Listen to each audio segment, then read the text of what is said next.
சரஸ்வதி அந்தாதியில் அடுத்த பாடல் நம்ம இந்த பதிவில் பார்க்க போகிறோம்.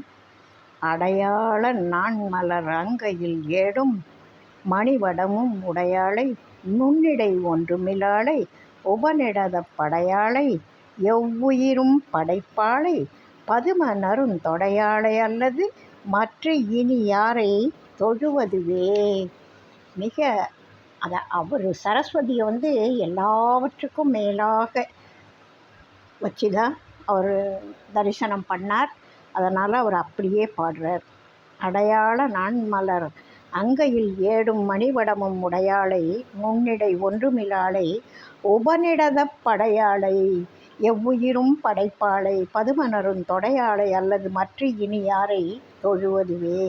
தாமரை மலர் போன்ற திருக்கையில் ஓலை சுவடிகளும் மணிகளால் இயன்ற மாலையும் ஏந்தி இருப்பவளை எடையானது இல்லை என்று கூறுமாறு மென்மையான எடை உடையவளை இறைவனால் படைக்கப்பட்ட வேதங்களையெல்லாம் தனக்குரிய படைக்கருவிகளாக கொண்டிருப்பவளை உலக உயிர்களையெல்லாம் படைத்து அருள்பவளை வெண்மை நிறமான தாமரை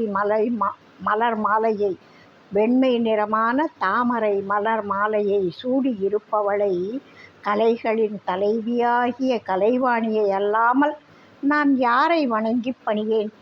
இவ்வளவும் இருக்கிற கலைவாணியை தவிர நான் வேற யாரை பணிவேன்? யாரை நான் வணங்குவேன்? கடவுள்னு நினச்சி வணங்கணுன்னா கலைவாணியை தான் நான் கடவுள் அப்படின்னு நினச்சி வணங்குறேன்.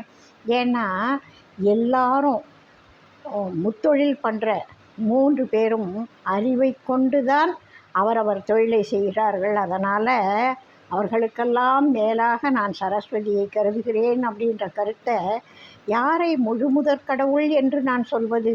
படைக்கவும் காக்கவும் அழிக்கவும் ஒடுக்கவும் அருளவுமான கடவுளர் இருக்கும்போது, ஐந்தொழில் செய்கிறதுக்கும் கடவுளர் இருக்கும்போது அவர்களுக்கெல்லாம் மூல அறிவாகிய சிந்தனை சக்தியை வழங்கி மனத்தில் நிறைந்த அருளையும் வழங்கிய கலைமகளே மனத்தில் இருத்தி வழிபட்டு உய்யத்தக்கவள் என்று நினைத்து அவளை அடைய வேண்டும்.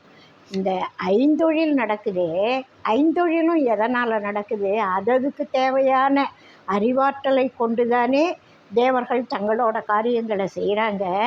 அப்போது அவங்களோட ஐந்தொழிலுக்கும் மூல காரணமாக இருப்பது அறிவு. அந்த அறிவின் தலைவி சரஸ்வதி.